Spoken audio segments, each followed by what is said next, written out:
Welcome back to Good Law, Bad Law. On this episode, the truly fascinating and riveting story of a physician who began his medical career impersonating a physician and actually went to jail for it, overcame the fact that he did some bad things in his youth, overcame all of what he went through, confronted the truth, and now lives with the truth. Not only of what happened, but with the success he's found, having finally fulfilled the promise he made to his grandfather on his deathbed to actually become a real doctor. My guest, Dr. Adam Litwin, a story I know that you will find as fascinating and as captivating as I did in the telling. Stay tuned for this very interesting and unpredictable story, one that has a lot of life lessons to it. I hope you'll enjoy. Stay tuned.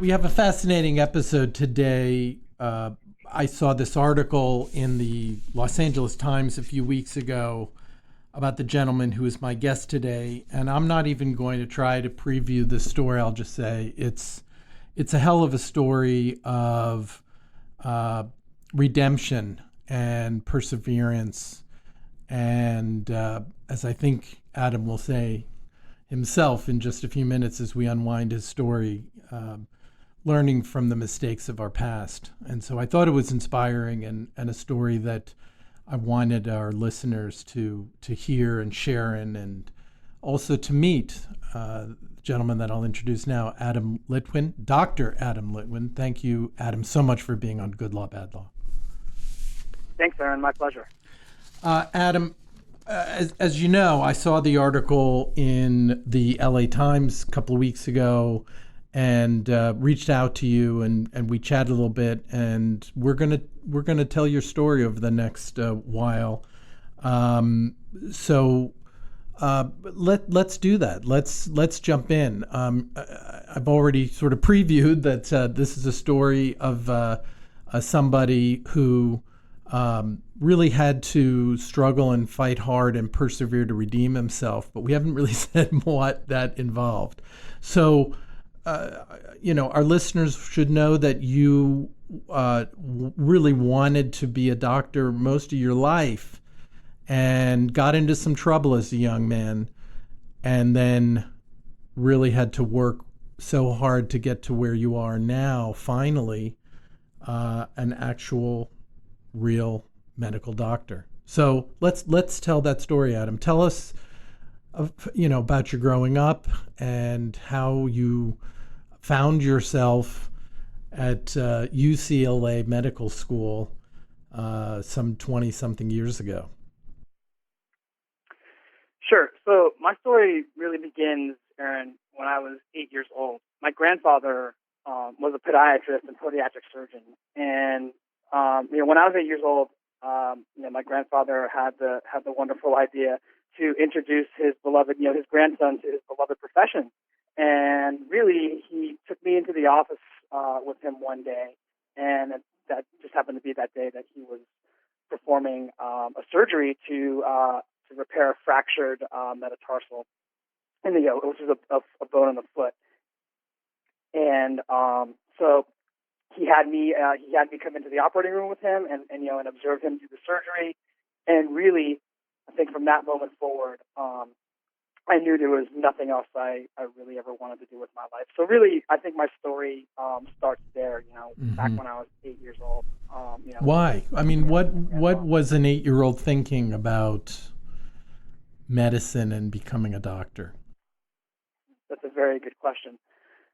So I think, with my grandfather, he had sort of introduced me to medicine and to his profession from an early age, and I remember even younger at that, just having like fascinating conversations with my grandfather about his practice and about how what he does and how he helps people and treats people, for their various podiatric conditions.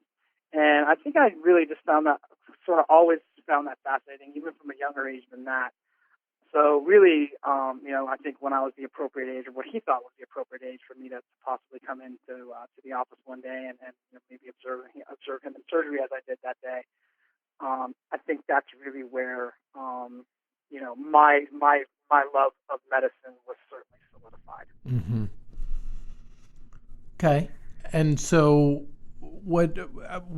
How did that become a part of your life in the years you were going to school and even through high school? What do you remember about that? So after all of that, and really from that day forward, I sort of structured my life to geared my life to be a doctor and to be a physician. I don't think I was ever interested in podiatry per se.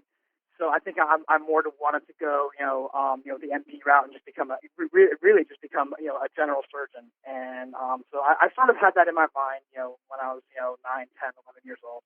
So I really structured my life and to become that and, to be able to do those things.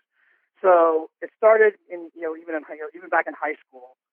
I remember, being so fascinated by medicine that really I, started delving into it, from a very, even from a very early age when I was a freshman in high school, at like maybe 12, 13 years old.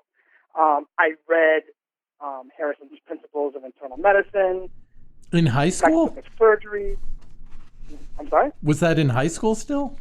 That was as a freshman in high school. Oh my God. Well, for people who don't know, I mean, Harrison's on Internal Medicine is the textbook on internal medicine, which is really the basis for all of the major medical specialties. And I mean, it's really the size and weight of several phone books. I mean, this is not like reading Call of the Wild, which is the book that I was reading in high school. I mean, that is really something to take on as a high school freshman. It really was.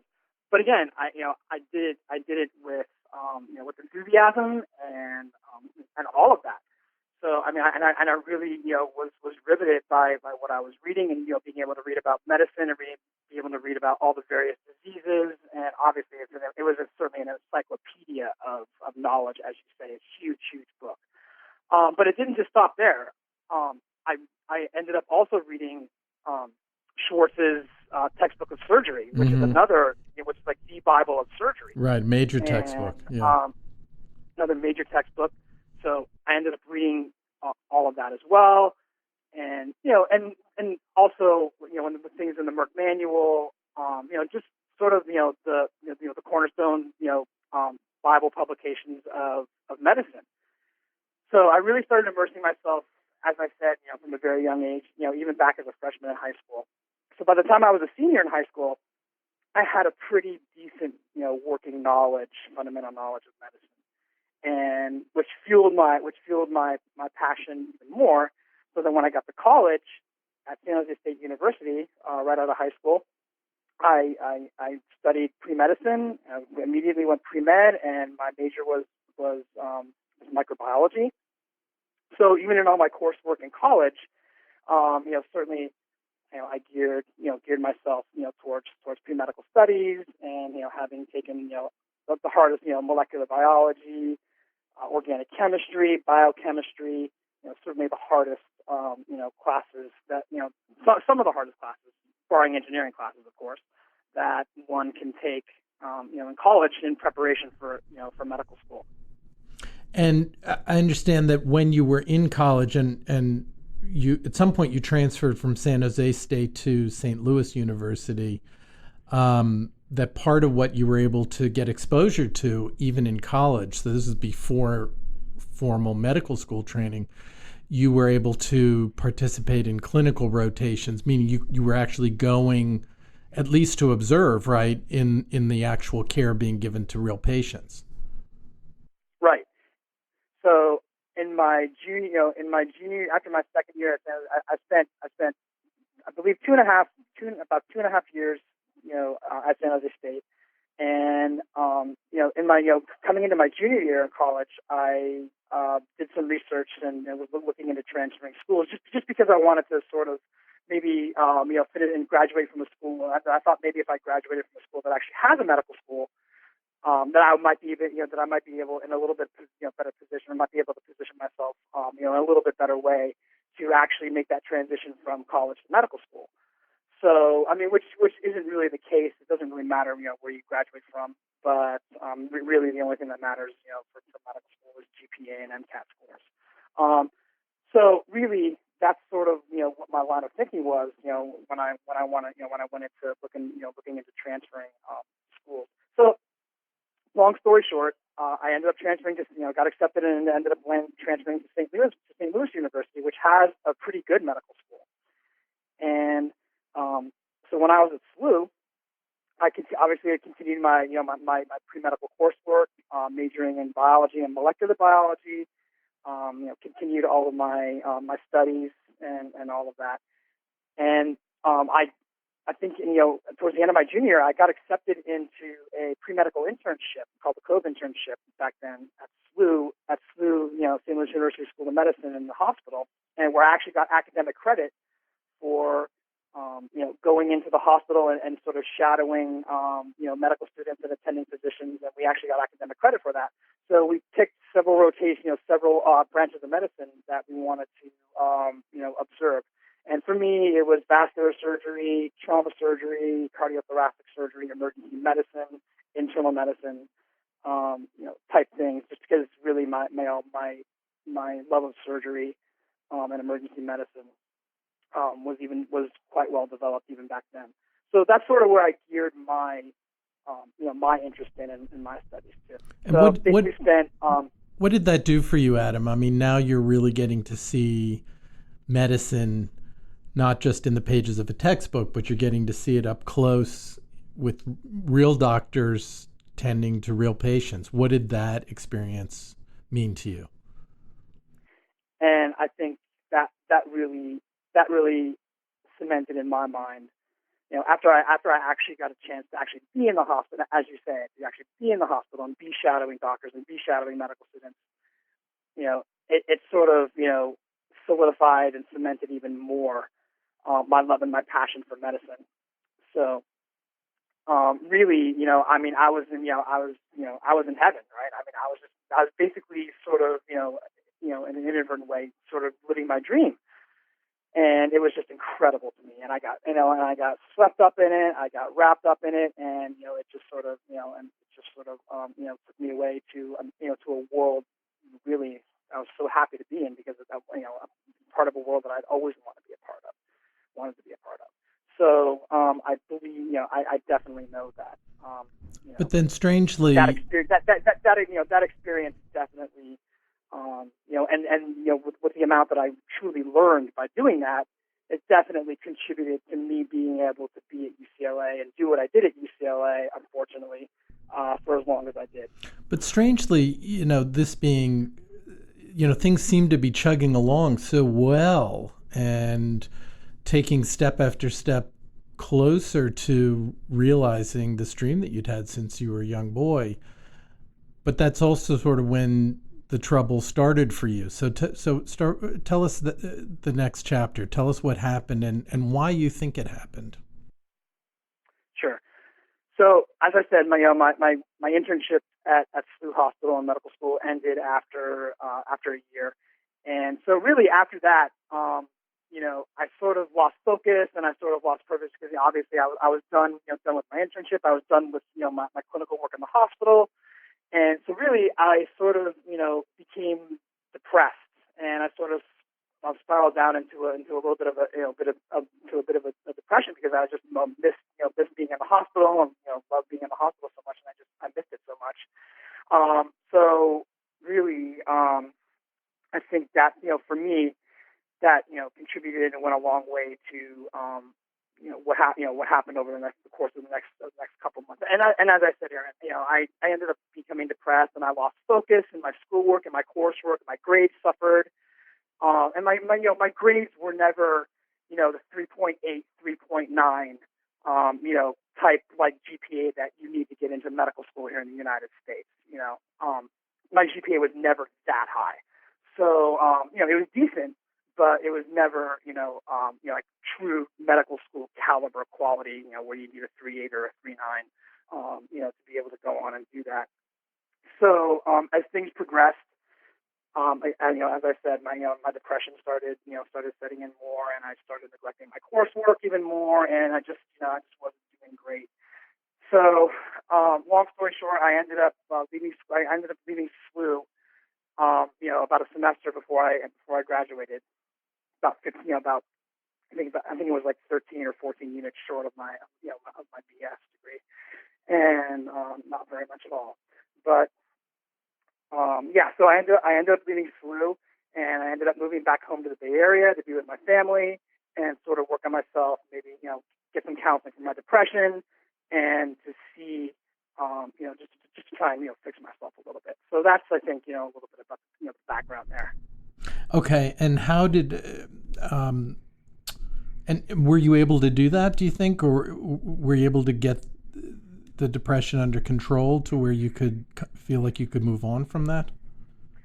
So I did, I did end up getting counseling for a short period of time, and I did get a little bit better, but really never recovered fully from my depression as I would have liked to, and as I would have hoped to. So what happened was, so after I moved back home, with that, then I ended up moving to LA for a change of scenery, and also to try and maybe get some more counseling for my depression as well down there, with different psychologists. So I ended up moving down to LA, and that's really where everything obviously started and spiraled down from there. Okay, so tell us what happened. I know that you started spending time at UCLA. What were you doing there initially? Just sort of hanging out and being part of the culture there, being part of the environment there. What were you doing initially? So originally, so as I said, I moved down to Los Angeles, and originally I went to UCLA for totally legitimate purposes. I went to go seeking a job in maybe research and medical research or surgical research, seeing if there was something I could do like legitimately, like along those lines. And so that's really where I started at UCLA.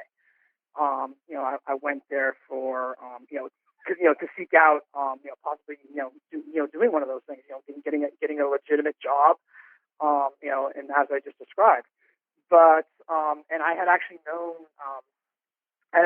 someone at SLU, a surgical professor that I had met at SLU. He actually transferred to UCLA and was a surgeon there as well. So I sort of talked to him for a little while, and to see if there's anything I could do like research wise, in any area that he could think of. But anyway, long story short, that never ended up working out. That never ended up materializing. So obviously I became even more depressed, and because again I was just trying to get my foot in the door any way I could. So became even more depressed and started drinking a little bit, and really that's where it all sort of hit the fan, if you will. Okay. So and we're building to kind of what ultimately happened to you, but describe what you started doing at UCLA that ultimately led folks to see you led as to what happened. Yeah. So after it became clear that I wasn't going to be able to land a research job there, just because it was so incredibly competitive. I mean, this is UCLA we're talking about. So it was just so incredibly competitive, and with all of that. So as soon as it became clear to me that I wasn't going to be able to do something legitimately and land a research job as I would have hoped, really I just started spending time in the UCLA Medical Library, hanging out, reading medical books, reading journals, reading scientific articles, and just trying to build on my pretty vast medical knowledge already. So spent a couple of months doing that, just and hanging out in the library, pretty much not every day, but pretty much every day as much as I could. And really, it just helped me. I think that even helped me with my depression a little bit, because again, I was just immersing myself in something that I loved, and and something that was just so passionate about. And really, the medicine, I think, helped me in a way overcome that a little bit. So, long story short, like I said, spent a couple of months in the UCLA library, doing this, and during my time there, I ended up meeting, many residents and attending physicians and just talking to as many people as I could. So, as time went on, I was talking to more and more people, and was able to converse, certainly on their level and on the level of of a resident physician and a resident surgeon. And I was able, because obviously of my vast medical knowledge, that I'd studied since high school, and certainly, correlating with what I had done at SLU for that year, my internship. So really, that gave me, a big gateway, and segue into being able to, have the level of conversations with these people, that was certainly required to be able to, in the end, do what I did. And for people who may not know, when you mention a resident physician, that's somebody who's completed medical school and is now in a higher level of training to become a practicing physician. Often doctors start out in internal medicine to get the basic groundwork, and then if they want to go on to become a cardiologist or go on to become a surgeon or whatever, they then would get additional training in that. So these are residents actually seeing real patients in the hospital under the supervision of a fully trained physician, right? Exactly. So that is a definition of a resident physician. And you really sort of fell in Yeah. line, even though you hadn't even finished college, let alone medical school. You sort of fell in line with a group of residents and just sort of started following them around and kind of being absorbed into what they were doing. Exactly. So I had ingratiated myself to several surgical residents at that time, and was following, ended up just sort of shadowing and following them around in the hospital, and really, it started, all that, I sort of got bored with, just going to the library every day and, doing that, and doing those things every day. And for whatever, crazy, harebrained reason, I saw an opportunity to possibly be able to do maybe a little bit more, with the surgical residents. And, and again, I never, and as you and I have discussed, many, many times, Aaron, I never went into any of this intending for any of this to ever happen the way that it did, or certainly unfold the way that it did. I went in this with no malice of intent, whatsoever. I was just a misguided, immature, 24-year-old kid with a dream. And a dream that I knew probably was never going to be realized, because of my grades and whatnot. So, and it's sort of as I told, Salmia, Carla Mangla, the LA Times reporter who wrote my story, and she's great, and really I owe her, a big debt of gratitude.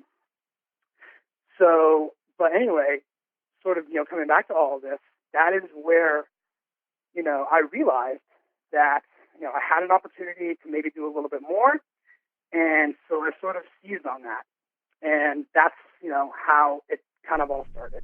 It's in the article that we've been talking about, in the LA Times article, and I want to ask you directly, and I know this is the hardest part of the story that we're going to be talking about today. Sure, of course. But is it fair to say that during this time period you were impersonating a doctor?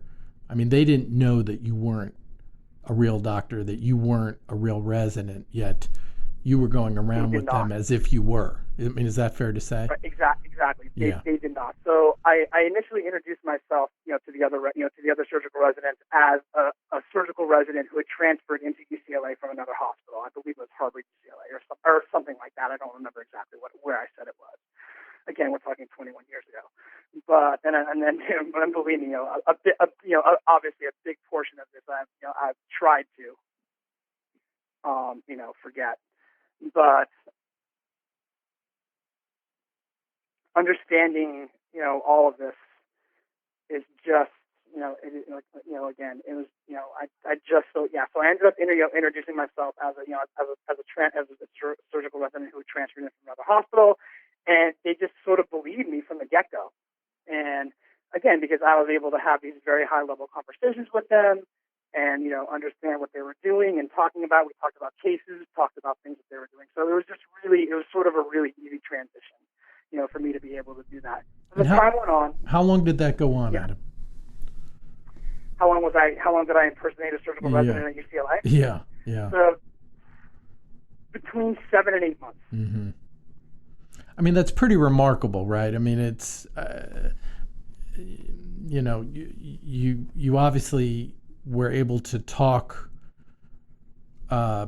with the appearance of a lot of knowledge and maybe actual knowledge about a lot of things. But when you're in your residency, you are expected more and more as you proceed through the residency to do more than just watch, to actually do simple procedures, putting in lines, even doing more involved cases as part of the training. But you were able, as I understand it, to avoid, even though this went on for a number of months, you were able to avoid actually touching patients and actually doing the things that most of the other residents were doing. Is that right?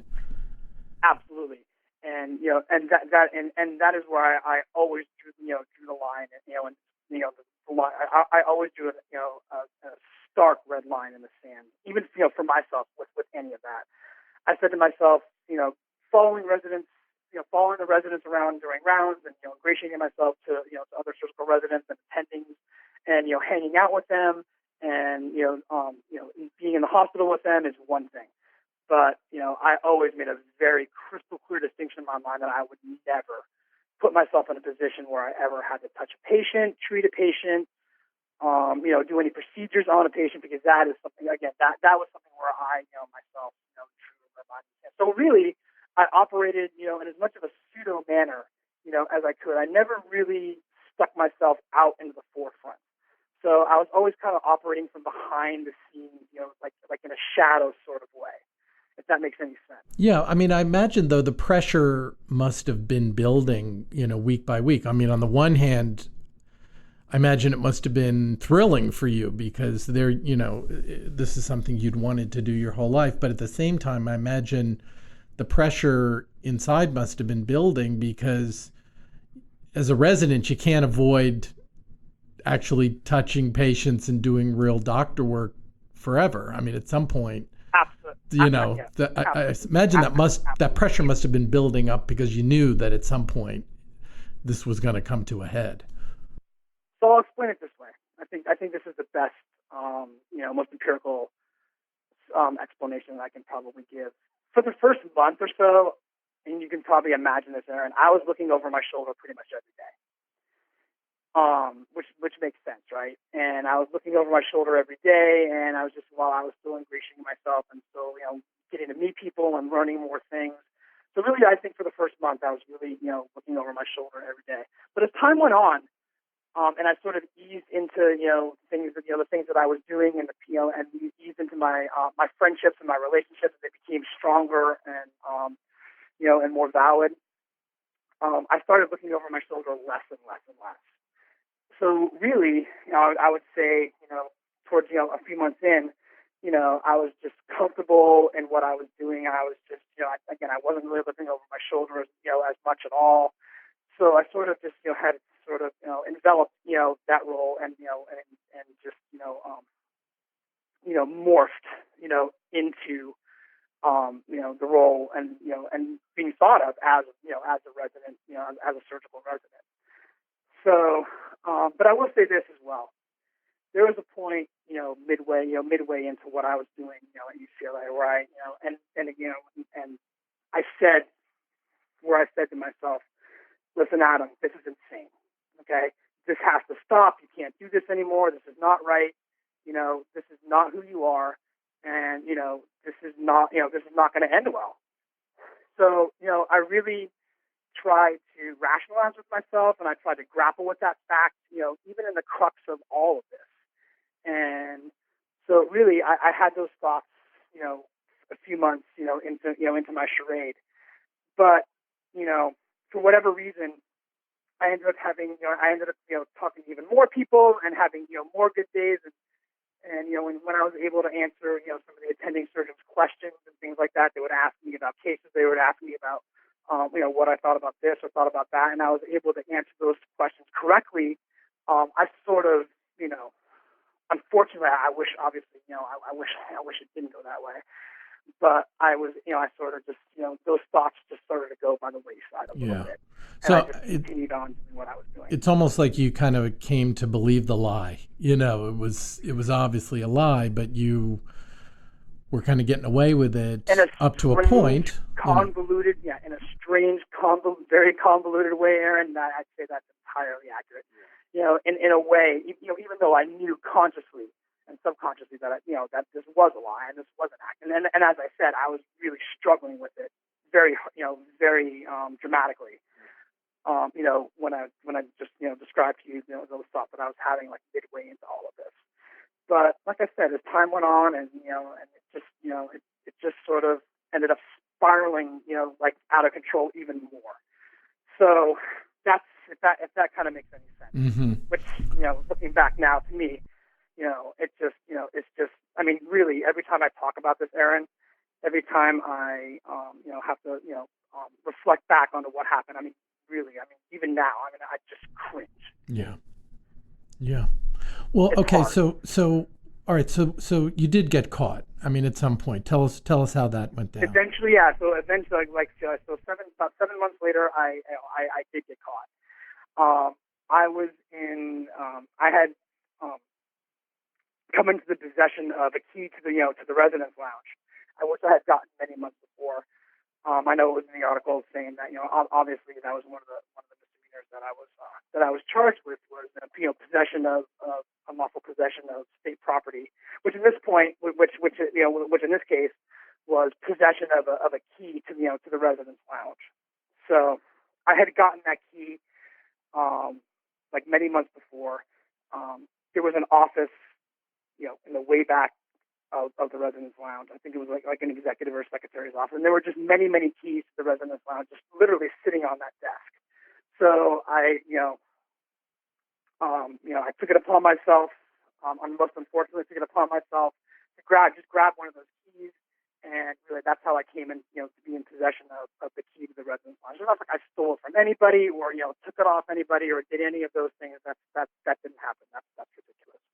But that's how I came into, be in possession of the key to the residence lounge. So fast forward to June of 1999, obviously, everything came toppling down, at that time.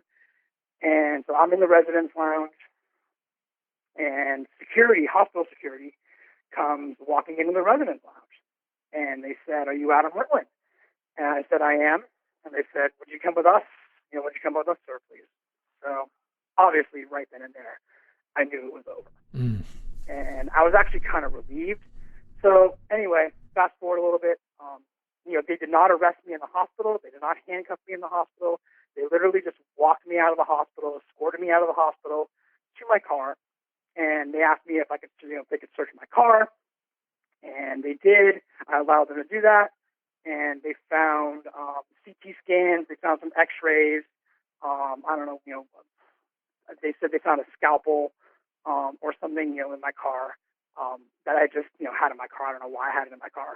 But so anyway, so they found these things in my car, and then they they handcuffed me and they took me down to the police station, and I spent the day just explaining everything and coming clean immediately to UCPD and the UCLA authorities, and just so that's how that happened. And you had acquired along the way a lab coat, which I think helped you fit in with the other doctors, right? How you just got that at some pharmaceutical conference you'd gone to, something like that?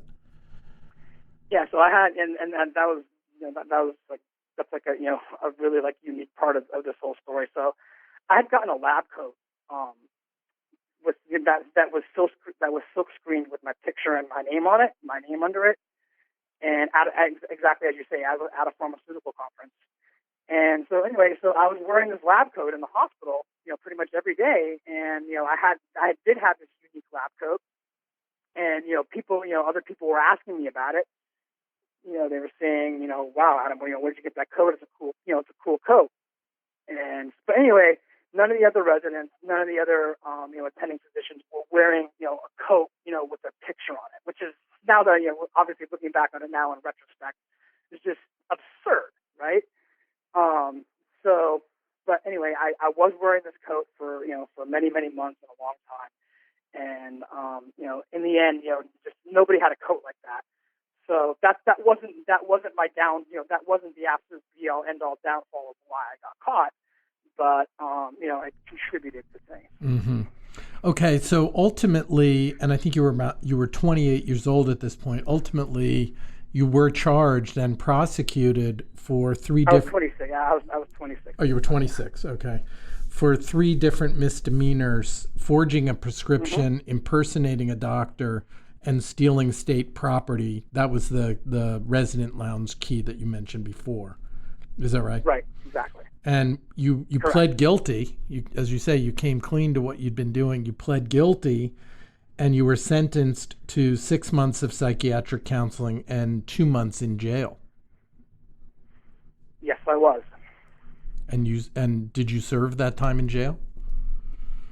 So I know that me being in jail and all of that is a big huge contention of pretty much seems to be the title of of all my articles that are out there now, and certainly the LA Times and all of that. Although it's interesting, the title of my article in the actual LA Times paper is different than it is online. And Salmia Kalamangala explained to me later on that and I didn't know this, but print titles and online titles are different.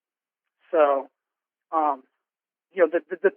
the title of my article in the actual LA Times is much to me is much better than the title of my articles that are online. But in the end, it is the truth. I certainly can't avoid that, the fact that it is the truth. But I did end up spending 60 days in a very private, very country club like facility. It was a special program for very low level misdemeanor offenders that my lawyer was able to make some contacts and get me into, and it's called the Zuza. And anyway, I actually ended up getting a call from the chief of police, and from that program, and it was sort of like one just sort of interviewing me, to see if I was a good candidate for the program. But anyway, he called me. And he said, Adam, I read about you in Newsweek. I read about you in the LA Times. I read about, I know all about your situation and circumstance. Would you like to, if you want to, you can come here to our very private, facility and just serve your 60 days. And jokingly, you said you can be our resident physician. So anyway, that is, sort of, where, of how I, came to do that. But really, Aaron, I just want to clarify this. They make it sound like I spent a couple months in federal prison or something like that, yeah. which is just ridiculous. Yeah. You know what I mean? So. Well, and we're going to get to the part of the story, Adam, where things all work out, as we teased right. at the beginning, and they do. And you are where you are today, these, more than 2 decades later, and you are a graduate of medical school, and you are a real doctor. But at that time, that had to have been the low point in all of this, I would imagine. Whether it's, a comfy facility or something more hardcore, you knew that you must have known at that point that not only had you been caught, but that you'd done wrong. Is that fair to say that was a point where you really had to confront the wrong things that you'd done? Fair to say, Aaron, I think that's probably fair to say that that's an understatement, my friend. Well, you tell me. Well, how would you say it? So, it's definitely fair to say, and it's definitely fair to say that, with all those sentiments that you just described. That was certainly absolutely the lowest point of my life. I mean, you want to talk about rock bottom? That is what rock bottom looks like. Okay.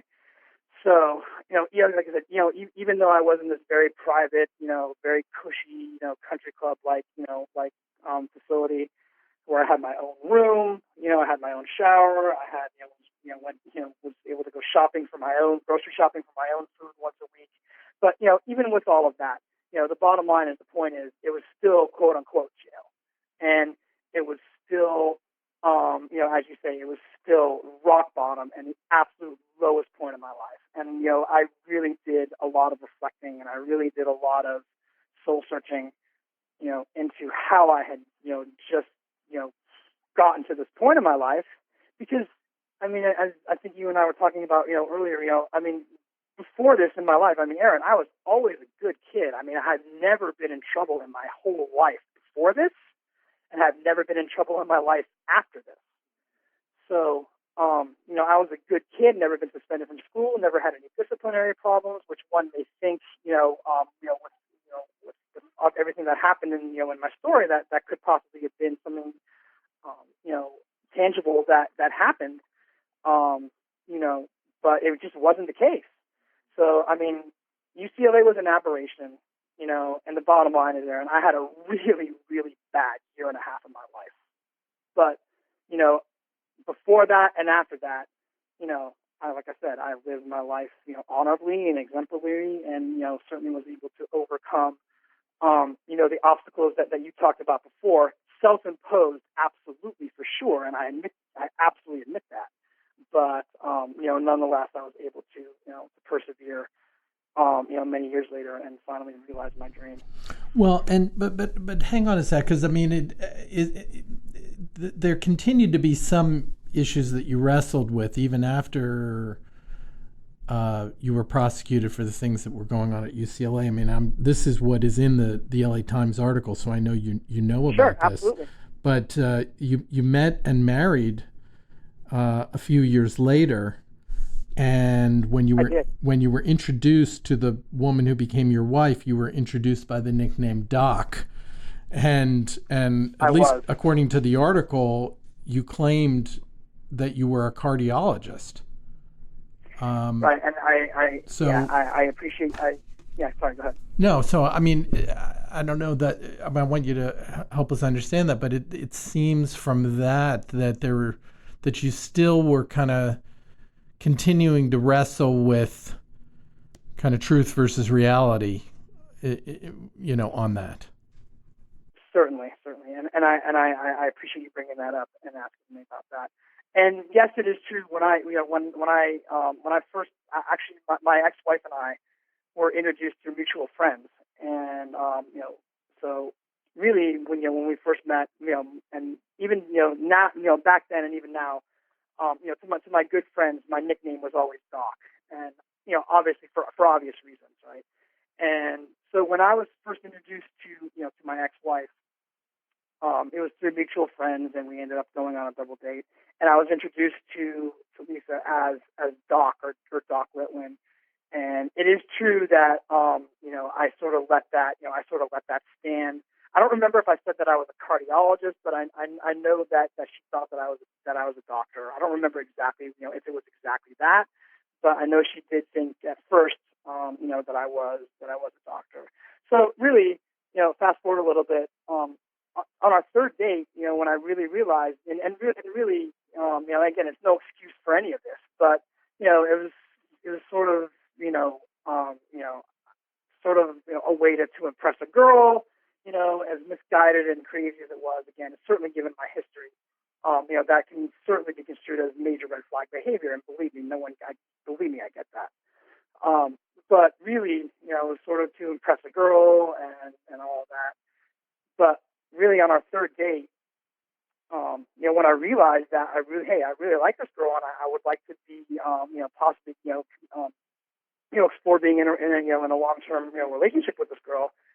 Really, on our third date, I sat her down and told her the truth and told her everything. I explained to her, listen, I need this, I need to come clean with you. I need to tell you exactly who I am and what happened. I'm not really a doctor. And this is what happened a few years ago at UCLA. This is why my friends call me Doc. This is why I have this nickname.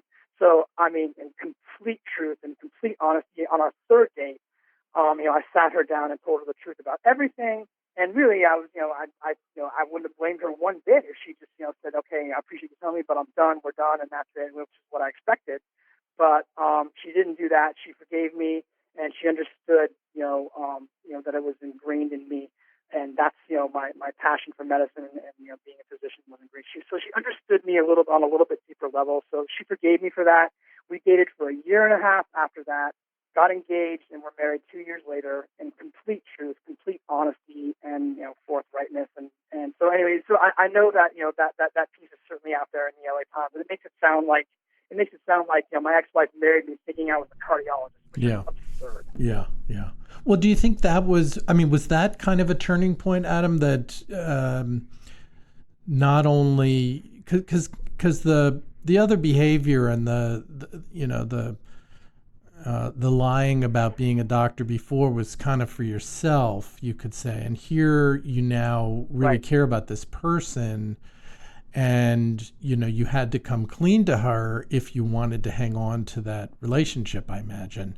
Do you think that was kind of a turning point for you in recognizing that, even though you'd already been punished, if you could say, for what you'd done at UCLA, here now in an important relationship in your life, you're really having to come clean and face the truth. Was that something of a turning point, would you say? I would fairly say that was even more of a turning point. Obviously after UCLA and after I had gotten out of released and served served my time in as we talked about, and really my court ordered psychology therapy sessions were for 6 months, and I was making such progress and insight and gaining such valuable insight into my psyche and understanding the genesis of what happened, of my problems, and why UCLA happened. Really is because sort of a twofold process, because my narcissism got away from me a little bit, and I didn't really have great control of my ego back then. So those are things that I struggle with, and still do struggle with even a little bit to this day, and will always struggle with for the rest of my life. Those are inherent, innate personality traits that just don't go away, even over time, Aaron. These are things that I still, struggle with even today. With just trying to, be as humble as I can, and just try and maintain, a quiet, calm, persona. But getting back to the crux of your question, with what happened with my ex-wife, I really do think that it was, an even bigger turning point. And again, even since UCLA happened, even though I'd never been involved in anything, in holding myself as a doctor in any official capacity or in any way like that. What happened with Lisa certainly was an eye opener. And I said, I've got to do better in my life, and I will do better. And since then, I certainly have done better, and I've really never looked back. And and in the end, really, we were happily married for 5 years, and unfortunately, issues started, happening more, more religious seated issues started happening and coming into our marriage, and in the end, I am the one who ended up filing for divorce, not vice versa. So I just wanted to say that. Yeah. Okay. So, this is the kind of story that I think you'd hear and imagine would be a pretty significant roadblock in the way of somebody actually becoming a doctor, but you did. So how, first of all, just how did you do that? And then we can explore that a little bit. So, after my grandfather died in 2008, I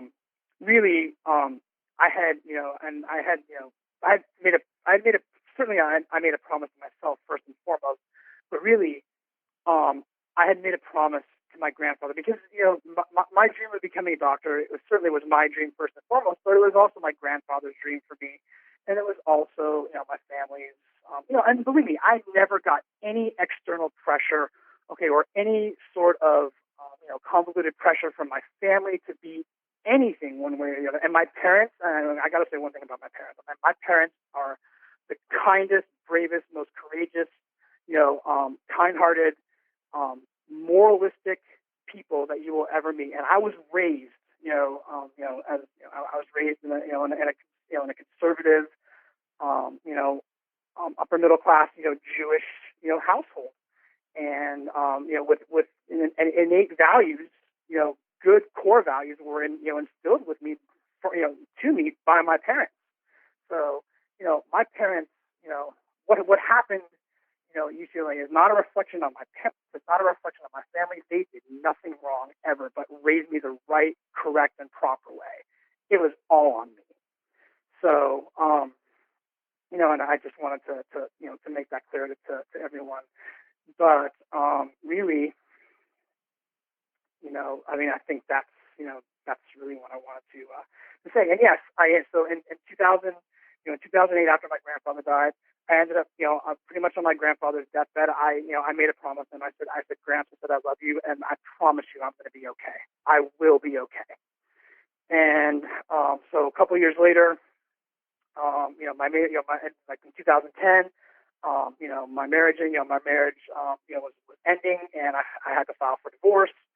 And so with my marriage, my divorce was finalized at the end of 2010, beginning of 2011, and really, so after that, did some more soul searching, and in consultation with my family, in consultation with other doctor mentors, family physician friend mentors of mine who I have known for years and have known me and knew the story, encouraged me to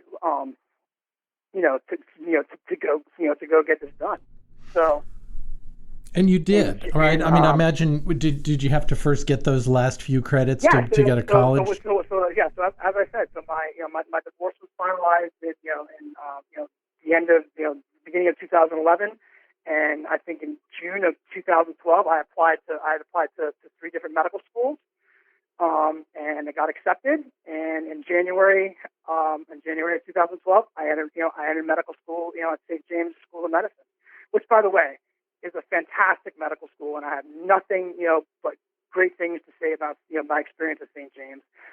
They're a fully accredited, Caribbean medical school, and have come a long way, and have done great things, and are, and I believe, with the proper guidance, will continue to do, good things as well. So I just wanted to say that too. So this is a medical school in the Caribbean, but an accredited school in that going to a school there, right. And I know lots of American doctors exactly. who got their training in Mexico or got their training in one of the Caribbean medical schools, not at, Harvard, Yale, or whatever, but nonetheless, a fully accredited medical school, one that is recognized by programs in the United States and allows you to go on with your medical training in the United States. Isn't that right? Absolutely. Yeah. Absolutely. So St. James School of Medicine is one of the it's one of the top 10 Caribbean schools. There's like 50 or 60, I think, medical schools in the Caribbean. Some recognized, some unaccredited, some not. But St. James is certainly, in my mind, one of the top 10 medical schools in the Caribbean. And like I said, with the accreditations, with the full accreditations that we have now, from the CAMHP and from the ACCM, Accreditation Commission Colleges of Medicine, really, these are the accrediting bodies, that govern, medical schools in the Caribbean, and they were set up with the guidelines and standards, with alongside, to be used, in equation with the LCME, which is the Liaison Committee of Medical Education, which accredits all U.S. medical schools. So basically, the accreditation that St. James has is equivalent to any, the equivalent of the LCME accreditation here in the U.S. medical school. So yeah, it is fully recognized, fully accredited, and really good for licensure in, I think, 46 states or something like that. So, well, I mean, just to get through medical school, I mean, you had, even before the real trouble set in, you had trouble, finishing college, and here you made this promise to your grandfather and everything else that you'd been through, and you did. You made it through medical school, but the your past, did sort of come back to haunt you, so to speak, as you continued on in the next steps that you wanted to take to become a fully practicing doctor. And I know you've overcome those as well, but I mean, I think that's a real important part of the story I want you to share, because you moved on and you processed and you persevered, and as we've said, but the past was still there, and it was going to come back and get in your way some more, right? So tell us what happened with respect to that. Sure. So, really, I think what is a huge part of my story, that I would like people to know is, back in 1998, when I moved to LA, and I was, back in 1998, I was, as I said, I was, in a pretty deep, dark depression. I was drinking, and doing all those unfortunate things. I had gotten hammered drunk one day, and I was shopping, in the mall, and I walked into Nordstrom's, and really, I was just trying on different coats, and again, I was hammered drunk, and I wasn't really in full, control of my cognition, and really, just wasn't, certainly myself. So I was just trying on different coats, and I ended up walking out of Nordstrom's with a coat, wearing one of their coats, and obviously I got, nailed for shoplifting, and had to pay a fine and do community service and do all of that, which is just, unfortunate, and just, and all of that. That was in 98. That was in 1998. So in dealing with the dealing with that shoplifting case, my attorney at that time had asked me for a letter or some sort of documentation, that would show my good character, and that would show that I had. And by the way, and before that happened, like I said, I had never been in trouble, ever in my life before that. That was my first, foray into the legal system, if you will. So I'd never been in trouble before that. But anyway, long story short, my lawyer ended up asking me for a letter or some sort of documentation that would reflect on my good character. So fast forward a little bit, I completely lost sight of myself and lost sight of my moral compass and all that, and outrageously, created a letter from the National Board of Medical Examiners, which is the whole U.S. National Medical Board, in the United States, and responsible for administering the USMLE, which is the United States Medical Licensing Exam, which are the medical boards that all physicians have to take to become licensed physicians in the U.S. So, again, I egregiously fabricated this letter from the NBME saying that I had passed a certain part of my medical boards back in 1998, which was crazy and outrageous because I hadn't even finished college. And I wasn't in medical school, let alone, a doctor. So basically, fast forward a year, in part of the investigation, the UCLA PD came across that letter that was part of the other court record. So what happened was they ended up sending that letter to the NBME, to the National Board of Medical Examiners, for verification to see if it was real, if it was fake, if it was whatnot. Well, obviously, the NBME got a hold of it. They did their own investigation and concluded that obviously the letter was a fake, right? So, but at that time, there was absolutely nothing they could do about it because I wasn't in medical school. I wasn't a doctor. I wasn't applying to take the medical boards or anything. So there was nothing they could do about it at that point. Fast forward 16 years to 2014. I'm in my second year of medical school.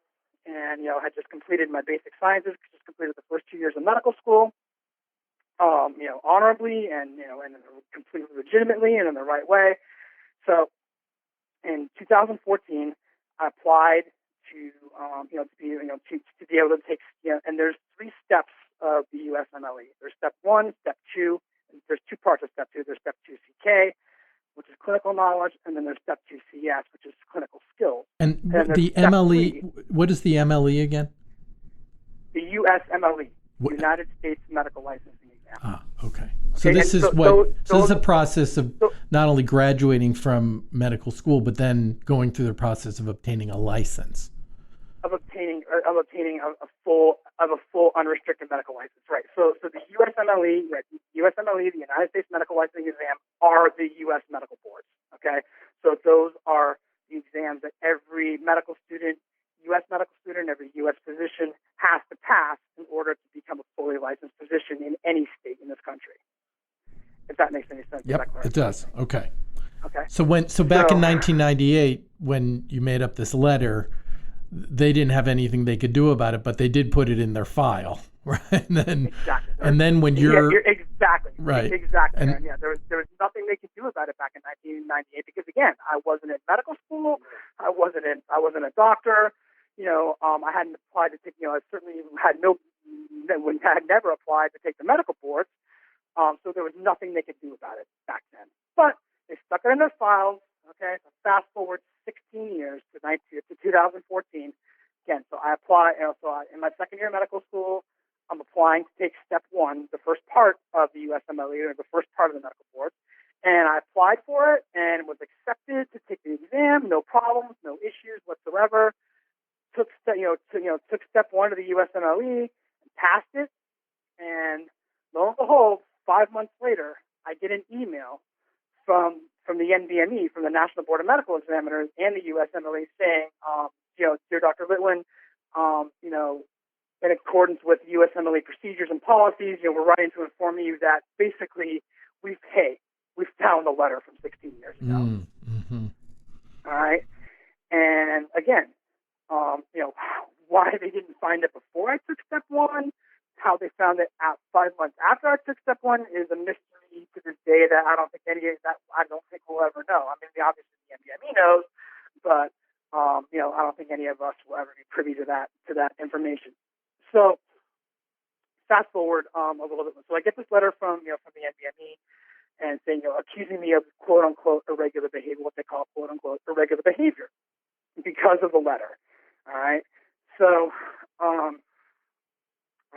fast forward, a couple of months, and again, I didn't, I just, they asked me, they basically hauled me before, the NBME Executive Disciplinary Committee in Philadelphia. So I had to go to Philadelphia and testify, before the USMLE Executive Disciplinary Committee, which is called the CIR, Committee on Individualized Review. And this is like a 15 member board, panel. And, these are the deans of Duke Medical School. These are the deans of Yale, Baylor, Stanford, just Georgetown. So you can understand what I was up against, right? Mm-hmm. Mm-hmm. So,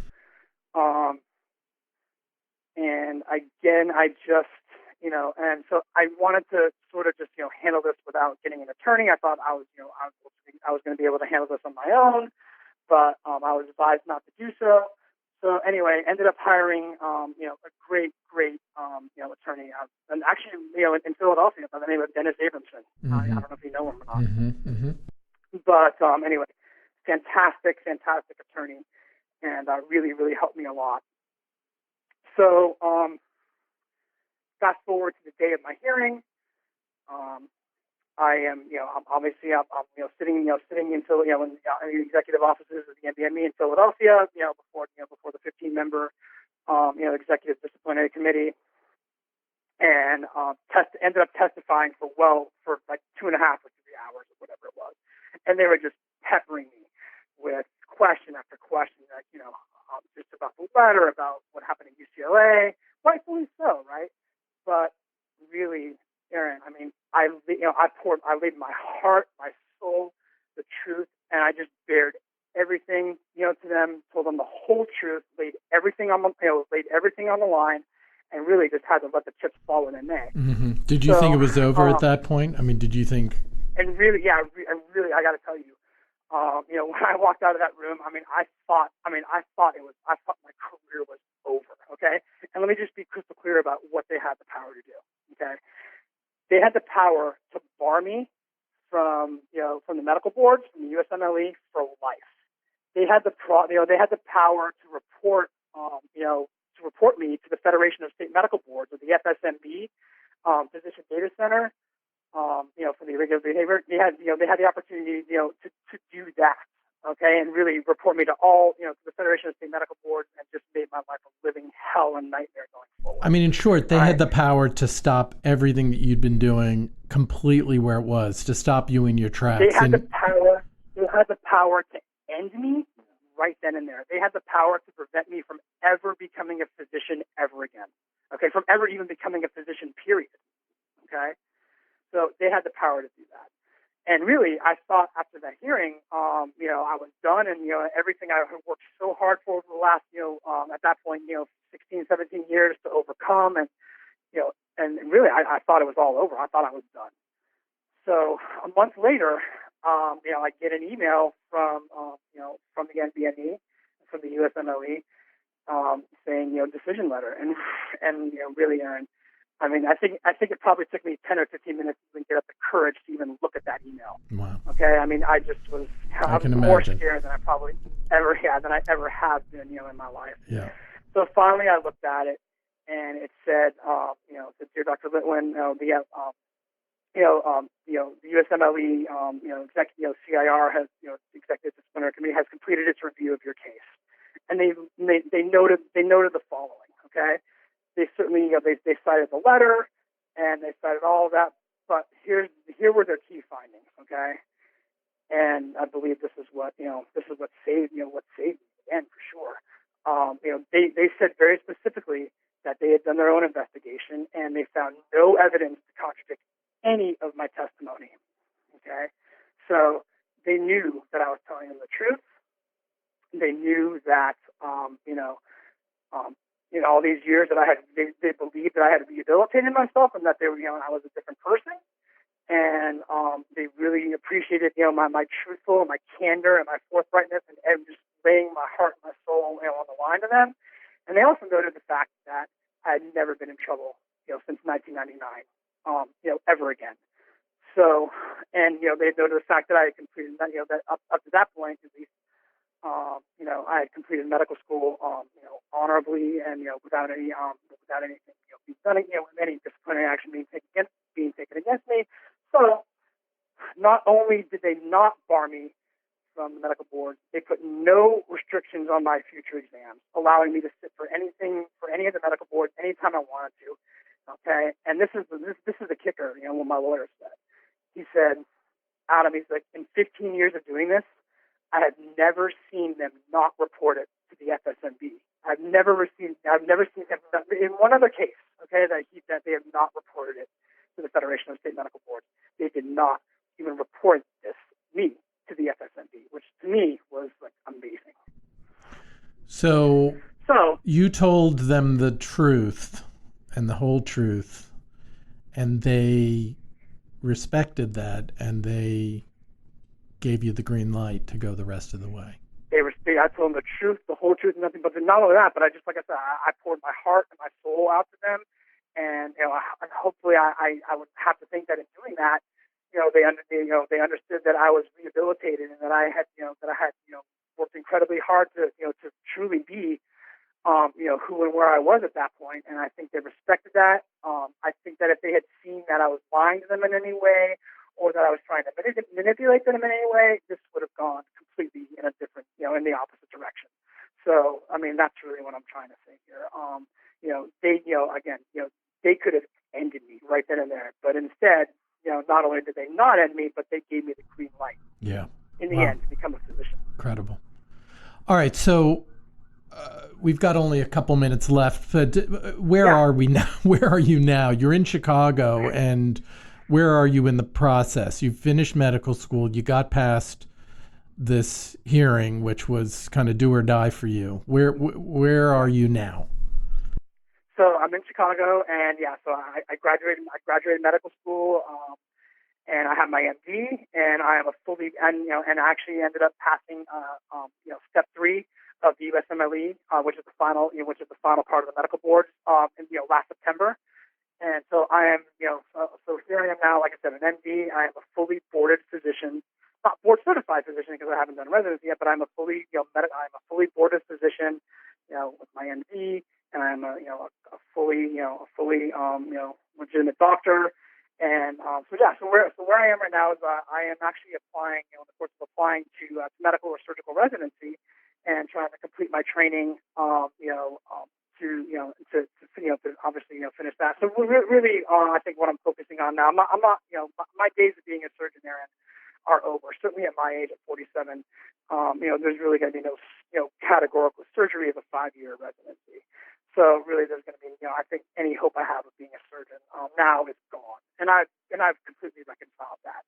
So really, I'm looking for the path of least resistance here, which would be like emergency medicine, or which would be like family medicine, which would allow me to just sort of take the path of least resistance. Which those are both just 3-year residencies, and where I would be very happy, just being a general practitioner, being an ER doc, and just treating patients and seeing patients in that capacity, not as a surgeon. So I mean that's sort of where I am right now. And also, lastly, my medical license is still pending on appeal, with the Missouri Medical Board. So and that was a huge debacle as well. If I could just maybe take a couple minutes to explain that. Yeah, I think you should. So I had applied for my medical license in Missouri, for my assistant physician medical license in Missouri. Missouri created a program actually, because they were in such bad need of docs down there in the rural areas. They created a program a few years back where they would allow medical school graduates who had passed the USMLE, passed the medical board through step 2, to become licensed assistant physicians and work alongside of other docs, and just sort of be able to go into practice and sort of be able to serve the rural communities, right? And really, that is all that I want to do, because I mean, my passion for medicine, and my passion for helping people, and really my even today, Aaron, my whole thing is I just want to go where I know I'll be able to do the most good, okay? And even with my past history and with everything that's happened, today, with my skills, and my and my knowledge, the bottom line is I have the ability, to do a lot of good in this world and to help a lot of people. And that's really, still, my number one focus is to be able to do that, right? So I applied for my medical license in Missouri, and obviously, with my history, and I'd like to make this last point as well. I think you and I talked about this, but obviously with my misdemeanor record, because I had never even been charged with a felony in my life ever, let alone so really, all this is is all misdemeanors, and I've never even been charged with, let alone convicted of a felony ever in my life. So these were all low-level misdemeanors, and again, I'm not negating that in any way, or saying that's that's a bad, that's a good thing, but so I had appealed to to the judge, to the court back in 2011, before I was when I knew I would I wanted to possibly pursue going to medical school. So I petitioned the court and went back to the judge, who 10 years before that had given me a pretty severe tongue lashing with all this, right, as you can imagine. So recognizing that I had completely turned my life around, recognizing that I was a different person, completely expunged my criminal record. Okay, just completely wiped it. So he said to me, it was very crystal clear to me. He said, if you ever ask the question, have you ever been arrested or have you ever been convicted of a crime, I have the legal right to answer no. All right. But so fast forward to my medical application in Missouri. Obviously those were all questions, that were asked, in my license application. Have you ever been arrested, convicted of a crime? Well, I answered yes to that question. Okay. Just in full disclosure. Okay. And, just putting everything out there, because I did not want that over my head. Even though technically you didn't have to, you're saying you did. Yeah. Even though technically I did not, even though technically I could have saved myself a whole heap of trouble, a whole heap of heartache, and a whole whole lot of time by just simply answering no, and I could have easily done that, okay? But I didn't do that because I just couldn't do that. I'm a doctor now, and I need to be holding myself to a higher standard, and I just didn't want that. I wanted to do this as cleanly, as matter-of-factly as I could. So I disclosed everything, all right, even when I didn't have to. So obviously, that opened up Pandora's box. So I get a letter from the medical board a couple of months, like a month or so later, really, and they said, "Dear Dr. Litwin, the chairman of the Missouri Medical Board Licensure Committee has reviewed your application, and he is requesting your appearance before the board at its next hearing." All right, and really ironically, one of my best friends, from medical school, I'll say his name, Dr. Panesh Patel, and he's a psychiatry resident in Delaware right now. But really, he, we had applied for our licenses in Missouri together. The day he got his license was the day I got my ass hauled before the medical board.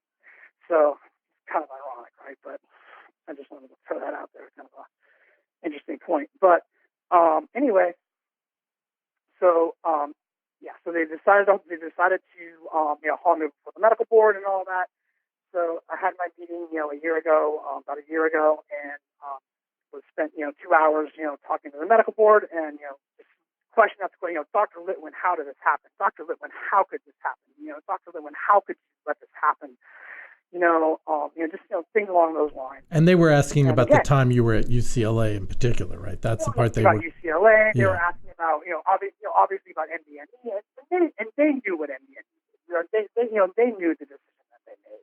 Okay, so they were asking about UCLA, but really they were focusing in on what happened at UCLA. Okay, and again, I was sitting there being as completely forthright and candid and honest, as I've ever been, as I was with the NBME, and and continued to do with the Missouri Medical Board, told them the truth, laid everything on the line about everything. And I start getting questions like, "Well, Dr. Litwin, you can understand why, every one of us is up here, as a physician, every one of us up here has done residency. We don't believe that you could have been a resident at UCLA for 7 months, as you claim, and not done anything, and not treated anybody, and not, done anything like you say." Okay, which, as we know now, and I'll make this point in a minute, which is the truth, I did not, right? Because let's look at this logically for a minute, Aaron. Had I have done any of those things, had I have actually treated somebody, had I have actually operated on somebody or done any procedures on anybody, logic would dictate that this would have gone in a very different direction, right? I would have been charged with felonies, okay? I would have been, in prison for many, it would have just gone in a much different way, right? Well, and anybody that you'd worked alongside of at UCLA, any of the other residents or any of the other physicians or frankly any of the patients could have come forward and said, "Yeah, you did. You did do something or other." And as I understand, that's never happened. No one has actually claimed that. Exactly. So yeah. So and again, the last point I will make, like I said, UCLA and the LA City Attorney's Office did a 10-month exhaustive investigation into whether I did and they were looking into exactly that for 10 months. They were looking into exactly whether I did touch somebody, whether I did operate on somebody, whether I did treat patients and things like that. And after a 10-month exhaustive investigation by both UCLA and the Los Angeles City Attorney's Office, okay, I was never charged with practicing medicine without a license, simply because they knew it never happened. Yeah. Okay. So what happened? So the Missouri licensing. That's a huge point to make, man. Yeah. That's it is. really the last point. The last point I want to make on this is, going back to my article. Mark Lambert, who was my chief prosecuting attorney back at the time, had even said in the article, he said, "Listen, we looked into this. There was never any evidence that he treated anybody, touched anybody, or did did any procedures or did anything to did anybody. Okay, and obviously, had he have done that, he would have been treated much differently." That's right. The prosecutor is quoted in this LA Times artiple, really kind of wishing you well. The prosecutor himself is quoted in the LA Times article saying that, and furthermore, he said, something to the effect where with counseling we expect we expect rehabilitation, And and I would hope that after 20 years, Adam has been rehabilitated, and I wish him no ill will whatsoever. And I hope that he is treated fairly as he moves forward, becoming a licensed physician. I mean, I don't know. I mean, like, again, you're an attorney, Aaron. You can tell me this. I mean, how often does the prosecuting attorney say that about somebody they prosecuted? Yeah, it's pretty remarkable. And, stepping back, I think that's one of the things that attracted me to the story is that we have a legal system where when someone does something wrong, we expect them to be punished for their wrongs and to learn the lessons from that punishment. We call that rehabilitation, and hope that they then go on to become responsible members of society. I mean, that is fundamental to our whole criminal justice system. And so here you are, and that's what you've been trying to do. And yeah, it is remarkable that the one who was in charge of the prosecution all those years ago is quoted today saying, "Good luck, Dr. Litwin. I hope you become, I hope none of these things stand in the way of you becoming a real doctor." Yeah. So and again, I mean, I have nothing, I owe Mark Lambert, a huge debt of gratitude as well. I mean, I think I expressed to him recently that, how grateful I am, to him for uttering those words and saying those things, which is, as you say, pretty remarkable. But one last point of reference, I'd like to make with that. Really, Mark Lambert, my chief prosecutor, refuted in one sentence the whole reason the Missouri Medical Board initially denied my license, which I thought is just unreal. So what's the status of that then? Is you've appealed that decision? Yeah, so my medical license as of now is under appeal with with the Missouri Commission, and really, that's another incredible thing I'd like to talk about. So my case my case was wrapped up in in April, and really I just want to make this one last point here. I know I've made several, but this will be my last one. During my my appeal hearing, all right, the Missouri Medical Board brought in their own expert witness. Okay, and this gentleman is was a former program director of I won't say which hospital, but let's just suffice it to say one of the best medical schools in the country and one of the best medical schools certainly in Missouri.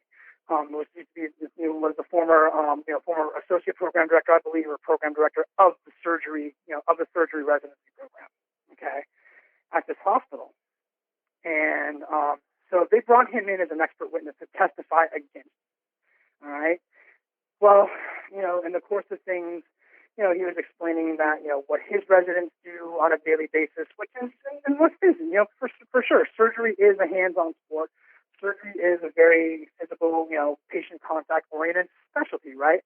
But again, he made it clear that he was not impeaching my credibility, whatsoever. He went on to talk about, how UCLA was an extraordinary program, one of the best in the country, and about how what I did was astounding and extraordinary, I believe were his words. And really, okay, the last thing I want to leave you with is this, okay? My attorney, and a great attorney, David Barrett in Missouri, fantastic attorney who I have a lot of respect for, and is a great guy. Asked him, he said, Dr. So-and-so, he said, what do you think of Dr. Litwin's accomplishment? What do you think of Dr. Litwin's accomplishments subsequently to what happened at UCLA 20 years ago? And he paused for a few seconds, and really those were probably the longest few seconds of my life. But he ended up, this is the last thing that he said to the commission, the board. He said, "So I have great respect for what Dr. Litwin has gone on to accomplish. I think what he has done is astounding and extraordinary, and my hat is off to him." Wow.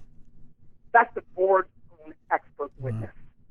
All right, well, let me ask you this. I mean, so the Missouri license process is tied up for the moment, but can you get a license in Illinois? Can you get a license in any other state, or is kind of everything waiting for this? Missouri, right. So Missouri, so obviously Missouri is tied up for the moment. And again, really, we're my attorney explains to me that we're in pretty much unprecedented waters here.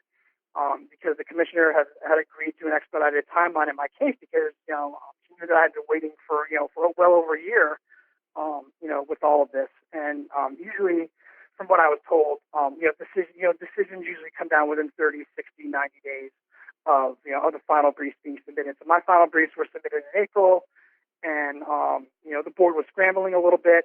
And but anyway, we are well. I mean, I spoke to my attorney the other day. He said, "Listen," he said, I said, so Dave, this is virtually unprecedented. He said, "Well, you can drop the virtually." Mm. So you're waiting. You're basically any day waiting for the decision. So yeah, so I'm basically in wait mode, wait and see mode.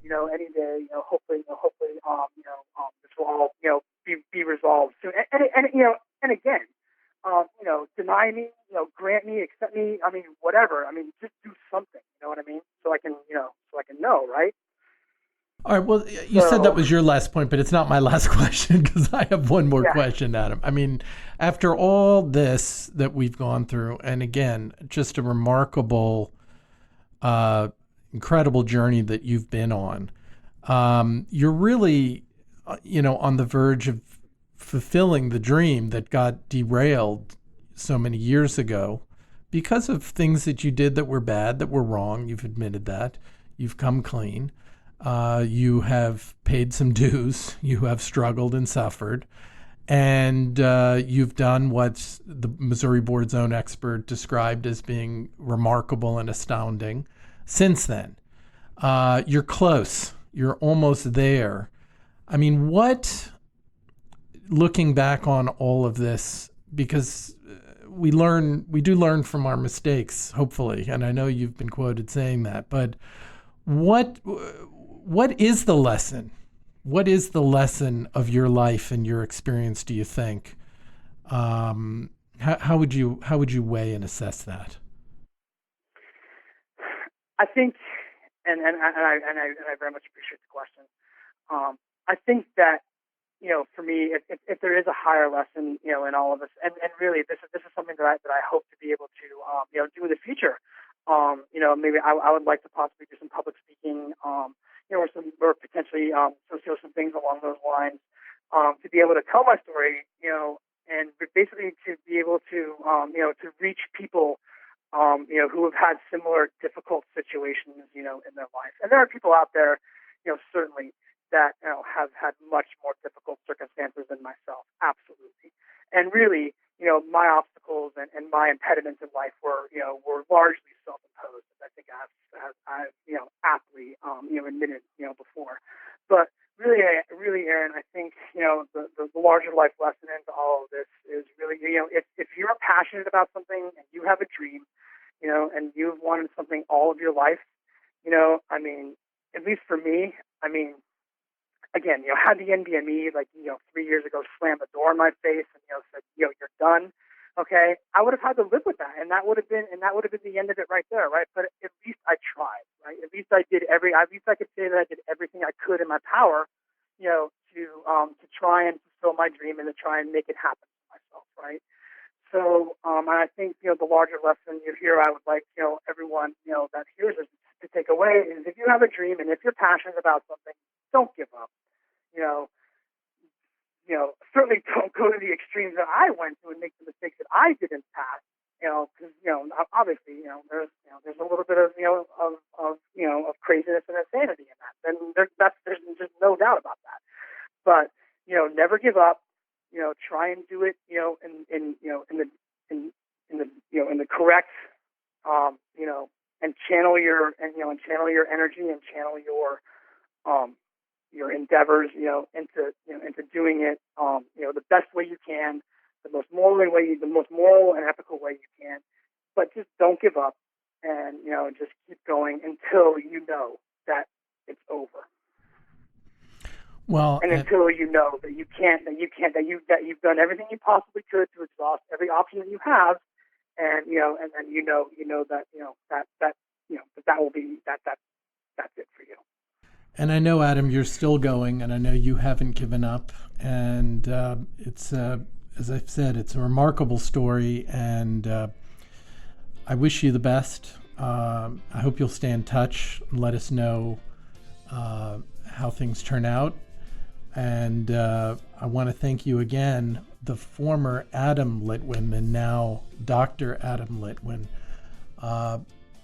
Thank you so much for being on the podcast, being on Good Law, Bad Law, and for sharing this remarkable story with us. I really appreciate it. You're very welcome, Aaron. I appreciate it as well.